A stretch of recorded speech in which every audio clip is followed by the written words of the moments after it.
Hello, everyone, on this Friday, Erev Shabbos of Parshas Tazria-Metzora. Now, I must tell you that in a normal year, the Parshas of Tazria-Metzora are some of the most difficult Parshas for a rabbi to prepare a drush or for anyone to give a Dvar Torah because they seem so distant, foreign, irrelevant to our lives. Strange, really. They're all about the laws of ritual purity and impurity, which we don't really practice anymore today. And they almost exclusively discuss the Metzora, the leper, and other forms of tsaras, translated as leprosy, on clothing, on houses. It seems very strange, not part of our world. So how can we connect to it? How can we relate to it? What can we learn from it? Unfortunately, this year, the two parshios are unfortunately more relevant than ever. The modern Hebrew words for quarantine, hesker, and isolation, bidud, come from this week's Parsha, V'hiskiro HaKohen, the Kohen will quarantine the Metzora who must live outside of the camp by himself, Badad Yeshev, in isolation. And so perhaps we can now this year understand more than ever that experience, understand it partially at least, and how difficult and traumatic it was.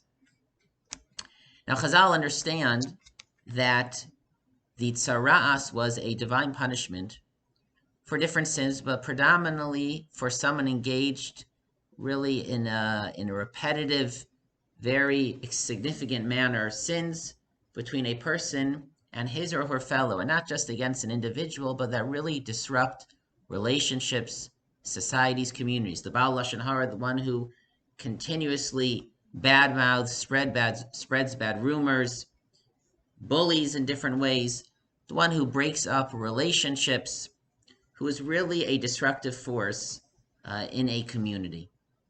And so Mida Keneged Mida, appropriately, his or her punishment is to be sent out of the community, not just to be punitive, but for the person to think and to learn and hopefully to grow so that he or she can be reintegrated into the community. However, it is clear that the Metzora is not only distanced, is not only ostracized from the community, socially speaking, but the Metzora is also shut out from the Mishkan, from the tabernacle, and he is not permitted to stand before God. Now, that is so not just technically, because since he has to leave the camp of Israel, and the Torah is describing it as it was in the wilderness, so there's no way for him to physically get to the Mishkan, to the tabernacle. It is more than that. Reading a passage from the Rambam, Hilchos Bios Mikdash, Perek Beis Halacha Yed Aleph, but he's just quoting an explicit Gemara. HaMetzora Eino Mishalech Karbonosav. A Metzora cannot send a sacrifice to be offered on his behalf. A person does not need to be physically present in the Beis HaMikdash for sacrifice to be offered on his or her behalf. A person can owe a sacrifice, a sin sacrifice, owe a sacrifice out of thanksgiving. And if he or she cannot make it to Yerushalayim, they can send an animal, they can send a check, credit card, and an animal, the Kohen will perform the service, the Kohen has to do it anyways, on their behalf. And it will be credited to them, halachically, spiritually. But a Metzora, let's say he owed a carbon, a sacrifice for some other reason before his tzara'as set in, whether for a good or bad reason, and he wishes to now have it offered on his behalf when he is outside of the camp. HaMetzora eino mishalech karbonosav. We will not offer a sacrifice on his behalf. He is not allowed physically, or even his personality is not allowed into the Beis HaMikdash. Why? Kol zman she'ein aroi labia el hamachna. As long as the person is not fit to enter the camp, the encampment, the Jewish people, ein aroi lahakrava, then a sacrifice also cannot be offered on his behalf. The Metzora is sent away from the machana, from the camp, socially, communally, of the people, and he is sent away from the Mishkan. He cannot stand before God He cannot perform a service before him. A sacrifice cannot be offered on his behalf. And this is similarly, just to briefly outline, similarly clear in the purification process of the Metzora, which has 2 stages. Once the leprosy is cleared up, the Kohen goes out and visits him. They take 2 birds, one is shechted, one is sent out to the wilderness. Pure water is sprinkled upon him. V'hizah al hamitaher min hatzaras sheva pa'amim, 7 times. V'tiaro, and he is purified. V'achar yavo al machaneh, and then he may re-enter the camp. He re-enters the camp socially, communally, but he is still not allowed to enter the Mishkan. It is only after another count of 7 days, and then ubiyom hashmini, on the 8th day, v'hamid hakohen hamitaher se'ish hamitaher lifnei Hashem pesach ol moed. The Kohen stands in before the tent of meeting, the tabernacle, the temple, and a series of sacrifices offered on his behalf, and only then can he now enter the Mishkan. He first is purified and is integrated into the Machaneh, and only then can he be purified to enter the Mishkan, enter the tabernacle.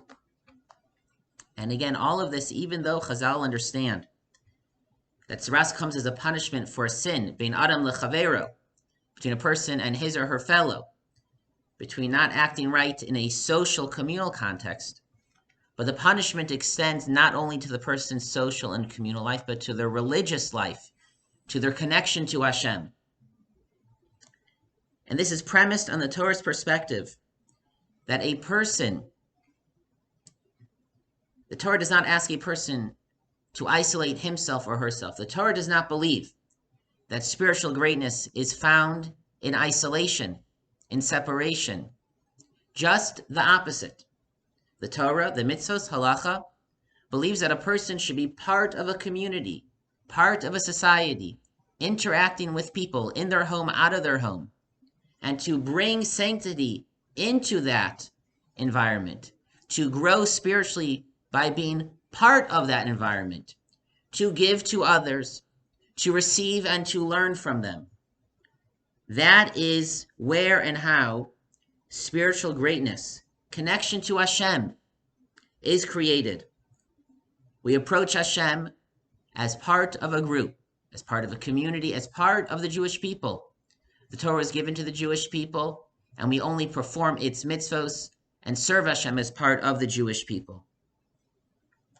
And so, if unfortunately someone like the Metzora is separated from the group, if they are excluded from the Machaneh because they are not acting appropriately, socially, communally, interpersonally,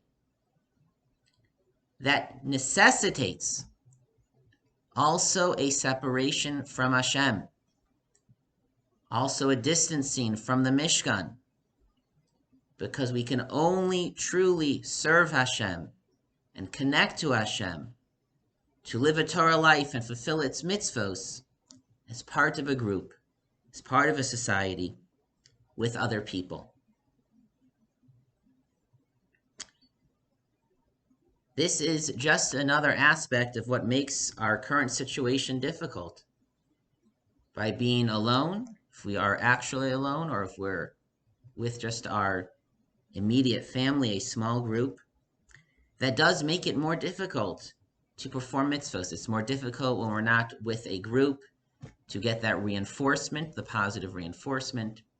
Also, by definition, there's certain mitzvos we can't do. And again, more generally, as we just try to bring out, using the Metzora as an example, we can't really fully express our spirituality, our connection to Hashem, when we are cut off from others. We cannot fully spiritually grow when we are cut off from others. And so, despite whatever limitations we have, we must try our best to stay connected, to still be a machaneh, a camp, because it's only as being part of a machaneh that we can stand lifnei Hashem, that we can serve Him in His Mishkan, so to speak. And so I outline, using the Mishnah and Pirkei Avos' paradigm of Torah, Avoda, and Gemilas Chasadim. We can't do it alone, we can only do it together. In reverse order, Gemilas Chasadim, Chesed, again, Now that it's already been, what is it, more than a month now, it seems like we'll be in this situation for longer. Even if you reached out to certain people right when this started, I encourage you, reach out to that person again. Think about who you can help, who you can call. If you are in a position to help, you are fortunate, and try to use that ability. It really is a wonderful opportunity to reach out to people that maybe we've been wanting to, but in normal circumstances would be awkward because we don't have a reason to. It's even an opportunity to fix relationships or reconnect with people that we haven't spoken to in a long time. Now it's easier. You can call them up. I've been thinking about everything. I've been thinking about you. I realize we haven't spoken in so long. How are you doing? To reconnect people in Brookline, people outside of Brookline, family, friends, whoever it may be. Avoda, which means davening.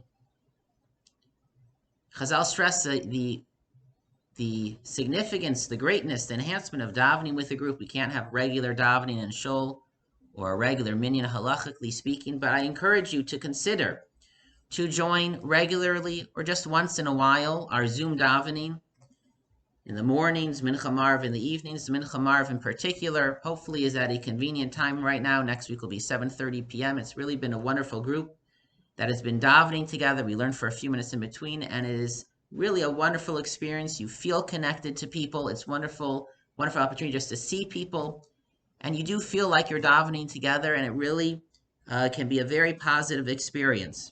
I include in the Avoda Havdalah this coming Motzei Shabbos and all future Motzei Shabbos, God willing. Sign on tomorrow night. Again, join the group. It's a wonderful experience as we listen to Havdalah together and say goodbye to Shabbos together as a community that way. And finally, Torah. Some people are much more busy now, but some people do have more time now, which means more time to do lots of things, including learning Torah more than we normally are able to. Yesterday, we sent out an email with a new learning program and project from now until Shavuos. It's an opportunity to learn a little bit more in preparation for the holiday of the giving of the Torah. If you have not learned it, that's the title. You have so many choices. Pick something that you haven't learned or haven't learned since you were much younger. We have so many choices and wonderful teachers. Rabbi Pollack teaching if you haven't learned Mishnah. Professor Lila Kazhin, Modern Jewish Ethics. Dr. Ann Geller, The Great Stories of David and Shlomo. If you don't know Ann, she's a wonderful teacher. Rabbi Shia Zuber, if you've never learned Hasidus, Rabbi Zuber is a true Bostonian and a true Chassid. It's a very interesting combination, and he's a very interesting person. Come, if you have no idea what Hasidus means, come learn a little bit of Hasidus from him. And of course, I'm teaching if you've never learned Gemara and Medrash, but you hear me enough. I encourage you to try out one of these other teachers that we don't get an opportunity to learn with as often. It's a wonderful opportunity, this program, to join a group of people. You'll meet once a week. You'll spend time with them before the learning begins. You should schmooze and talk and say hello, and also to learn a little bit more, again, as we get ready for Shavuos. The Torah makes it clear that the Metzora will not be in a state of saras forever. The person will be purified. The person will be reintegrated into the camp. The person will be welcomed and included. It will not last forever, and similarly, our current situation will not last forever, but we look forward to and we daven that our purification process, so to speak, should happen as soon as possible, quicker than people expected. It should happen in the merit of all of these mitzvahs that hopefully we'll try to perform, and we daven for Hashem's mercy for us and for the entire world. And we look forward to seeing everyone, to being reunited as soon as possible. Wish everyone a Chodesh Tov and a good Shabbos.